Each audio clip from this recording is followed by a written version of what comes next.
Welcome, friends, to Old Time Radio Classics. Tonight we present the Colorblind Formula from Inner Sanctum Mysteries, broadcast December 6, 1944, and featuring Richard Widmark, one of my favorite actors. Before Richard Widmark became a film noir icon, before his cackling Tommy Udo pushed a wheelchair-bound woman down a flight of stairs in Kiss of Death, he was a hard-working radio actor in New York. This episode captures him on the cusp of stardom, still honing the craft that would make him famous. Radio served as a training ground for countless Hollywood careers. The discipline of live performance, the need to convey emotion through voice alone, the ability to work under pressure, these skills translated directly to film. Widmark learned from here in studios like the ones where Inner Sanctum was produced. 3 years had passed since Pearl Harbor. The war was clearly in its final stage, though much fighting remained. V-2 rockets were falling on London, the first ballistic missiles in history, harbingers of a terrifying new age of warfare. German technology was advanced, but deployed too late to change the outcome. Christmas 1944 would be somber for American families. Thousands of young men were fighting in brutal winter conditions across Europe. The Battle of the Bulge was about to begin, yet life at home continued. Families gathered around the radio. The creaking door still opened on Sunday nights. Step through it with us once more. Well, and how do you do, friends of the Inner Sanctum? This is Raymond, your host of the Squeaking Door. Come right in. What are you staring at? Oh, him. Oh, he won't hurt you. He's been dead for years. He came here with our first program. Said nothing could scare him. I've been using him for a doorstop ever since. Ever get a new one, though, his bones are showing through.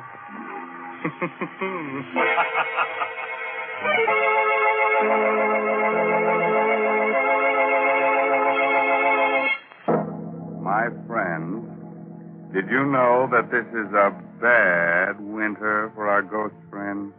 Oh, my, yes. There aren't enough sheets to go around, and lots of them have horrible colds. They float around just coughing and coughing their heads on. Are you all set?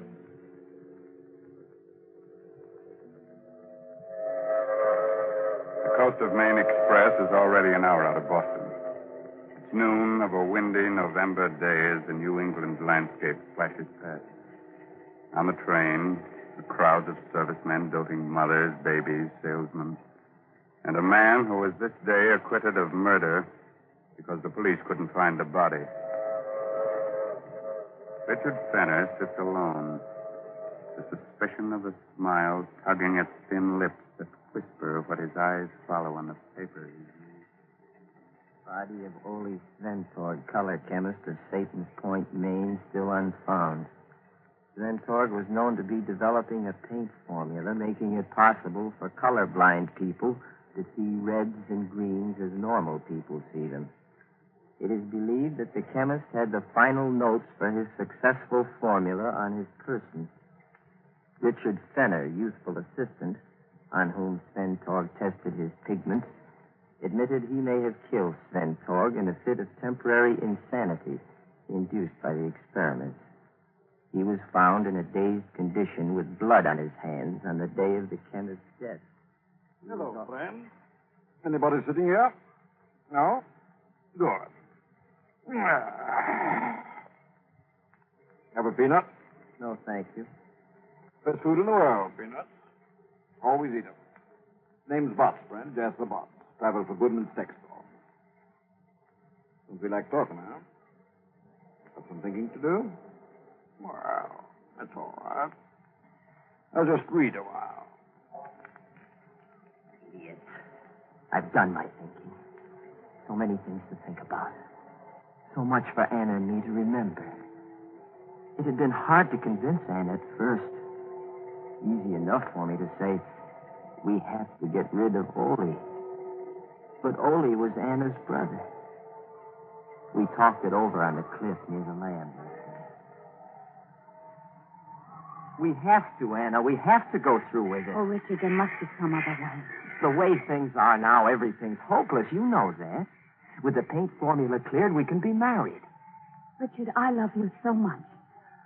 I'd do anything for us. But this is... Murder? Huh. You needn't look at it that way, darling. So far as you're concerned, Ole will just disappear. But suppose something goes wrong. Suppose you're convicted. Not a chance. You can't convict a man for murder until you find the body. And they'll never find Ole. We must, Anna. We must. Very well, Richard. When? When will you... The moment Ole finishes the formula. It's almost ready now. I'll have to do it that instant to make my alibi hold. Today, tomorrow, soon, anyhow. Everything else is ready. I love you above everything else in the world, Richard. I love you enough for even... Have a peanut, friend? No. Oh, snoozing, huh? Traveling on trains makes some people sleepy. Not me. Been on trains all my life. Never get sleepy. Going far? Satan's Point, Maine. Satan's Point. Never heard of it. Must be a devil of a small place.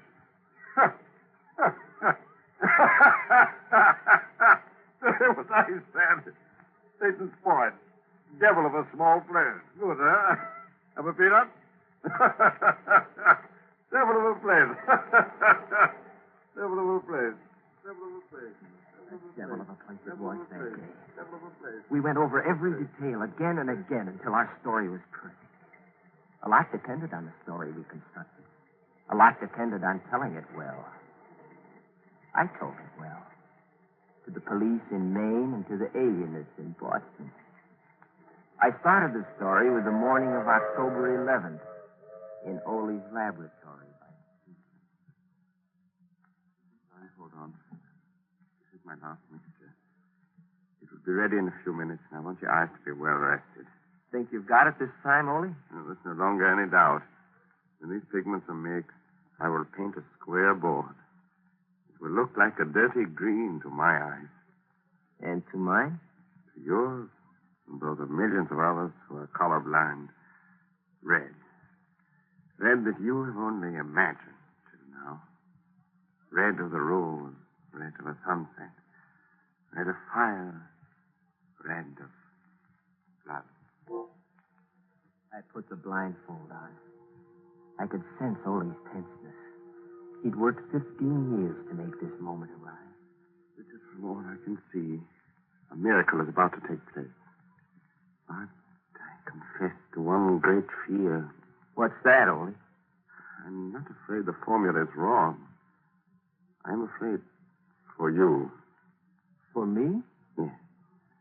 I have to warn you, Richard. I don't know. No one knows what mental reaction takes place when a person who's never seen color before suddenly does. You mean that I could be affected? You could be. You see, red excites even normal people. It vibrates in the brain. With you. Let's have a look, Ole. Now, Richard, when you take the blindfold off, look straight ahead of you. The board is right before your eyes. Look, Richard. And when you do, start talking right away. I want your immediate reaction. Okay, here goes. Look. See, Richard. Look, it's red. Look. Say something. Talk, Richard. Talk. Something I couldn't. It's hard enough to recall the little that I do.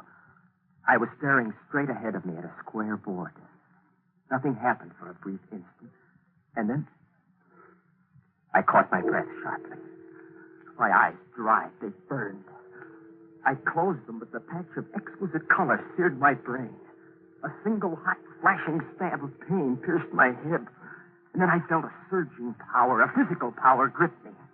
And Ole's voice reached me, jabbed at me. My whole being seemed to focus on his voice. I had to choke it off. I vividly recall reaching for him across something and finding his throat. And then nothing more. Nothing but the breaking of glass and a sensation of violent action. Motion and action that lasted long after the voice stopped.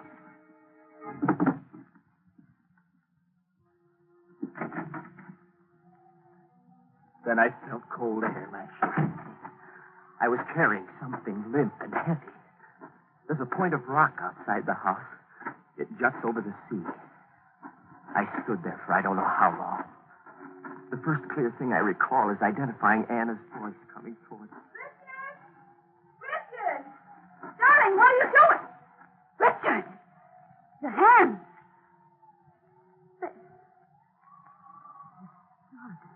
Something died in me. I sank to the ground, moaning. Anna, I'm afraid. I'm afraid.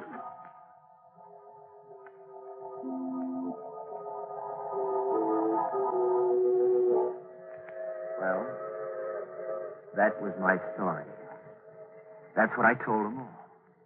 They didn't believe me, so what? They didn't find Ole. Anna told her own story as well, about coming back from town in the station wagon, finding me on the rock with blood in my hands. In the time they searched the house and the grounds, they came close, too close, just once. It was the day they gave up the search. I was standing in the yard with the guard when the inspector called me over to the little meat house near the cliff. Well, they'd been through it before, but the inspector held something in his hand. You sure in your day's meanderings you didn't come near this meat house, fella? Well, I can't be sure of anything, Inspector. I don't think so. Why? There's no felt hat I overlooked before. Got the initials OS stamped in it. Ole's hat. I left it out. Was our whole plan going to be upset by a hat? That fella? It's Ole's. He always wore it out here when he worked on his meat. No? And the blood on the brim? Well, look around you for the answer to that one. Ole was proud of his larder. He just hung 2 quarters of beef the other day for aging. Right over there, see? It was fresh killed stock. Blood probably came from that. Yeah, we'll have the blood tested anyhow. All right, Penner. You can go back now. I walked away a little elated. Habit's a funny thing. It plays tricks, even on detectives. People are used to thinking of bodies as being so many feet long, with 2 legs, 2 arms, and a head.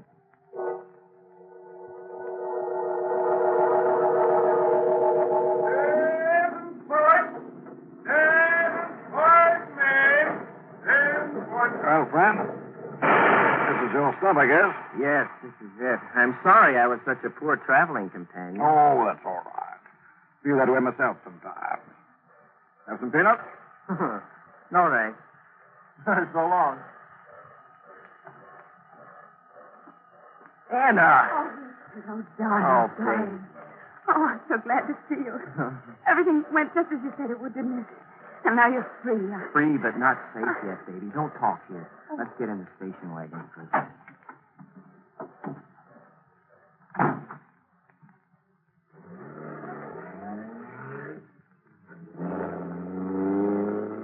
None of the papers believed our story, did they? No, but it's just as well. Makes tonight's work easier. But there are so many things I don't understand. Isn't there some other way we could... No. And it's just as well you don't know everything, Anna. There's less chance of your making a slip. Seems to me that I'm in this as deeply as you All are. right. I'll tell you this much.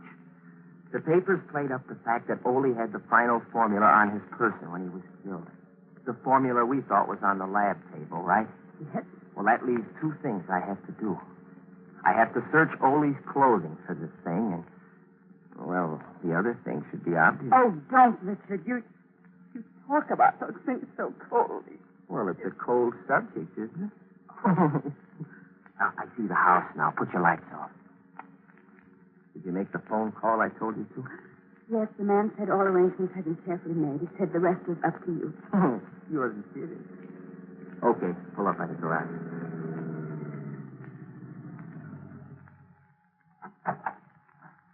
Don't look around you as we walk into the house. Oh, I'm not as calm as I thought I'd be. You've got nothing to be afraid of, darling. Unless you believe in spirits. Richard, let's do what has to be done and go. Did you have that extra key made for the meat house? Yes. Yes, we did. Good. Now, do just as I tell you. My life depends on it. You stand at the kitchen door with the lights off And you won't take your eyes off the meat house for 1 second. That's right. The meat house door will be open so you can see me working. The lantern will make it light enough. Right now, I'm going to stand in front of the only window in the room we left the blind up on. While I'm there, you go get the dummy we had made to look like you. Put it in a chair in the position you're in now. That's it? Yes? All right, get the dummy. It's in the linen closet.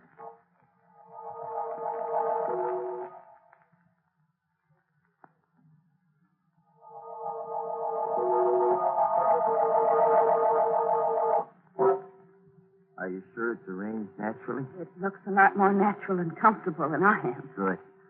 Now crawl below the window level into the kitchen. Set? All set. Here's the revolver. Now stay in the shadows while I light the lantern and leave. And then stand in the door as I told you to. And remember to watch the meat house. Scared? Yes, but I'll do my part. Don't worry. Just be careful and hurry. Well, this gruesome business will be over soon, baby, and it's worth it.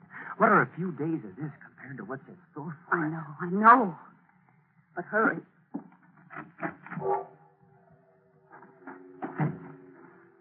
Well, this is it.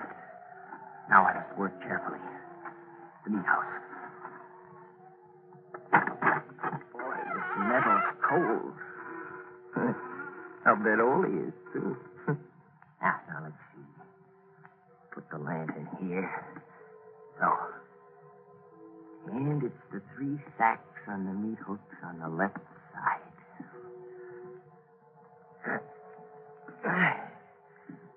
Heavy. Seem heavier than when I put them up. I'll start on this one. My knife. Yeah, close it here. Now let's see. It'd be the inside coat pocket. Yes, here it is. Here's the... You. Hello, friend. Have a peanut? You were on... That's right. I was on the train. I got on because you did. And I got off because you did. Small world, huh? Yes, isn't it? Let's see. Didn't you say your name was Jasper Botts? Yeah. Good memory you've got. I see you finally remembered where you hid poor Sventog's remains. What do you want, Botts? See? I can crack peanuts with one hand. Good, huh? Just telling you in case you think it might spoil my aim. For your little partner in crime sitting comfortably back in the house, waiting for you to finish your business here. What do you want, Botts? You and the formula, my friend. I followed your case very carefully. When I first read about you in the papers, I said to myself, now there's a very clever young operator. He's fibbing when he says he threw Sventog's body into the sea. So? So. Wouldn't take a chance on its turning up on some shore. That would convict you. No body. No murder, eh, fella? You're right, Botts. Then when I read that Sventog's formula was on him when you murdered him, I knew you'd have to get it from the body before, destroying the corpus delicti. Simple? Hmm? All right, Botts. Put the cuffs on and let's go. Oh, gosh. I see you don't understand. I'm not a detective. And you're not going anywhere. Anymore. All I want is the formula. Oh? That's how it is. Mm-hmm. That's how it is. Why? Why what? Why am I going to kill you? Because that's life insurance for him. My business. Why do I want the formula? Well, I tried to buy it from Sventog about a month ago. We knew we had it just about finished, but he turned me down. So you read about the murder, figured out that I was after it, and now you want to take it away from me. It's pretty low, Pat. Yeah. Well, you see, I can get a much better price for it than you can. Some friends of mine think it would be a valuable asset in counter-camouflage, making targets in this country. Clever, hmm? Don't move a muscle, Mr. Botts. That little round thing in your neck is the muzzle of a .38. Just open your fingers very slowly and drop the gun. That's it. Now stand still. All right, Richard. Good girl. Now I'm taking over, Butts. Nice Luger your friends gave you. Mm-hmm. It is a nice gun. I hope you won't hang me on those hooks. Oh, no. No, I've got other plans for you. Annie, you feel all right? Yes, I'm all right. It's just that thing on the floor. Yeah, I know. Well, don't look, darling. We're going back to the house now. And look, Butts, no brakes, please. You'd make a heavy corpse to drag from here.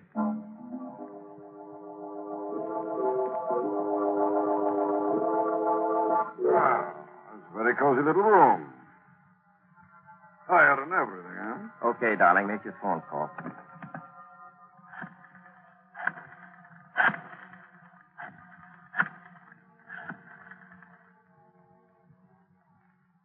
Hello? Hello, Mr. Walsh? Yes, we've been watching. You've got him? Yes, you can tell your men to close in on the house now. That was Mr. Walsh of the FBI, friend. Good piece of work all the way through, Richard. Yes, sir. My first and last case, Walsh. Well, we don't usually call on outsiders for help, you know, but this was such a natural. The boss is apparently the man who's been dodging us so successfully. He's one of the Nazis' best men over here. Slippery fellow. Yeah. When you and Mr. Sventor came to us a month ago about the suspiciously high offer you'd had for the formula, it sounded like our man. He's got lots of dough to play with. But why the elaborate story of murder and intrigue? Well, making Richard here out to be a murderer took away the suspicion of a trap. We knew Richard would be released, no matter how phony the story he gave, because the police wouldn't find Mr. Sventork's body, of course. We knew the man we wanted would follow Richard here as soon as Richard was freed to get the formula. But we didn't have the slightest idea of what he looked like or who he was. Now, you know. Well, I admit that was clever. My friends will be disappointed. And the son of a gun sat next to me on the train for 8 hours. A dull trip, wasn't it? But what about the meat house angle? The sacks. That's beef. Just good prime beef. In sacks, it looks a little like... I planted Ole's clothes there. Oh, Richard, stop. I've had enough. By the way, where is Mr. Sventork? Oh, my gosh, he came up here from the hotel this afternoon. I'm so used to thinking of him as dead that I forgot all about him. He's probably lost in the...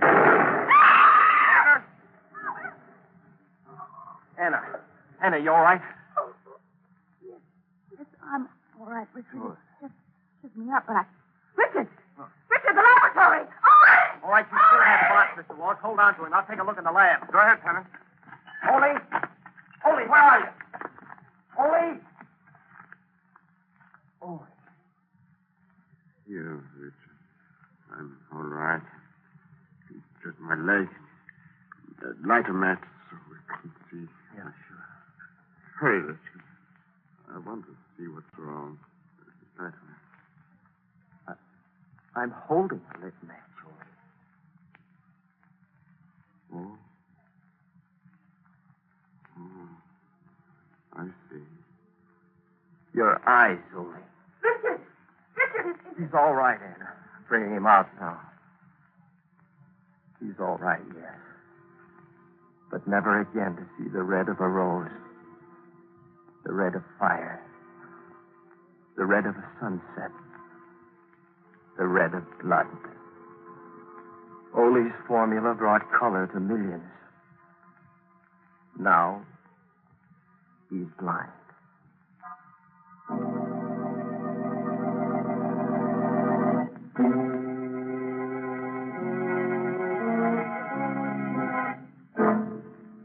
No corpse? Oh, my. No corpse. Well, a corpse, man. Will somebody pass the peanuts? Listen, you. Yes, you over there. Are you sometimes green with envy? You ever go into a purple rage? Are you yellow? You are. Oh, well, don't worry about it. You've got what the writers call a colorful personality. Or maybe you're just a rainbow. By the way, this month's Inner Sanctum mystery novel is Puzzle for Puppets by Patrick Quentin. Well, now it's really time to close that there squeaking door until next week at this same time. So, good night. Pleasant dreams.